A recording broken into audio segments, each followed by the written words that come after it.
समृद्धि की जो कामना है उसके कारण से हुआ है। आपके प्रयासों से दशकों पुरानी सहकारिता क्षेत्र को पहली बार एक स्वतंत्र मंत्रालय मिला है। सहकारिता के क्षेत्र में आपके दशकों के अनुभव से आज पूरा देश लाभान्वित हो रहा है। ये हम सभी जानते हैं कि माननीय आपने सिर्फ 36 वर्ष की उम्र में अहमदाबाद जिला सहकारी बैंक के एक युवा अध्यक्ष के रूप में अपने प्रबंध कौशल से 20 करोड़ से ज्यादा का घाटा पूरा किया तथा बैंक को लाभ में लाए।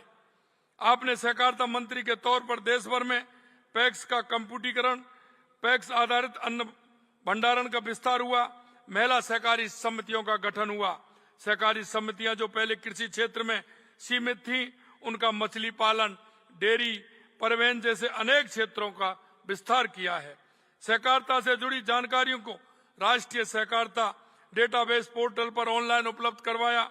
आपने देश को सहकार से समृद्धि का एक ऐसा मंत्र दिया जिसने देश के गांव, गरीब, किसान, मजदूर की तकदीर बदलने का काम किया है। इसी वजह से यशस्वी प्रधानमंत्री जी ने कहा था कि भारत में सहकारिता और डेयरी सेक्टर ग्रामीण अर्थव्यवस्था को एक नई शक्ति दे रहा है। मित्रों, आप ये भी जानते हैं कि कांग्रेस ने इस सहकारिता को भ्रष्टाचार का अड्डा बनाया था, लेकिन आपने सहकारिता से समृद्धि करके देश को एक नई दिशा देने का काम माननीय आपने किया है।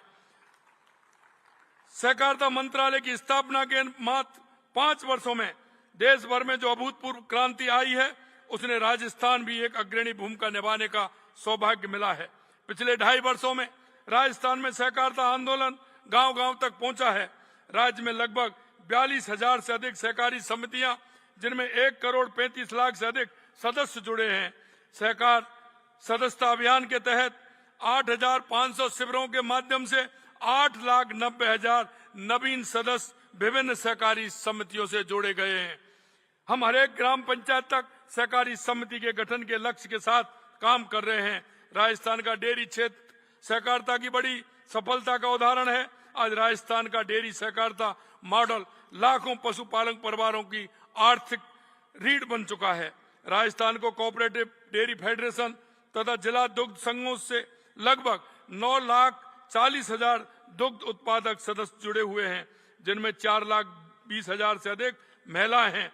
पिछले 2 वर्षों में हजारों नए दुग्ध संग्रह केंद्र प्रारंभ किए गए, नई दुग्ध उत्पादक समितियों का गठन हुआ और हजारों नए पशुपालक इस आंदोलन से जुड़े हैं। इससे दूध उत्पादन बढ़ा है, किसानों की आय बढ़ी है और ग्रामीण अर्थव्यवस्था को नई मजबूती मिली है। दुग्ध संकलन 38 लाख लीटर से बढ़कर के 45 लाख लीटर तक पहुंच गया है। दुग्ध सहकारी से जुड़े नए सदस्यों की संख्या 70% की अभूतपूर्व बढ़ोतरी दर्ज की गई है। डबल इंजन की सरकार के प्रयासों से प्रदेश के जो 15 डेयरी संघ घाटे में चल रहे थे, मुनाफे में आ गए हैं। 10,000 करोड़ रुपए का रिकॉर्ड टर्नओवर हुआ है।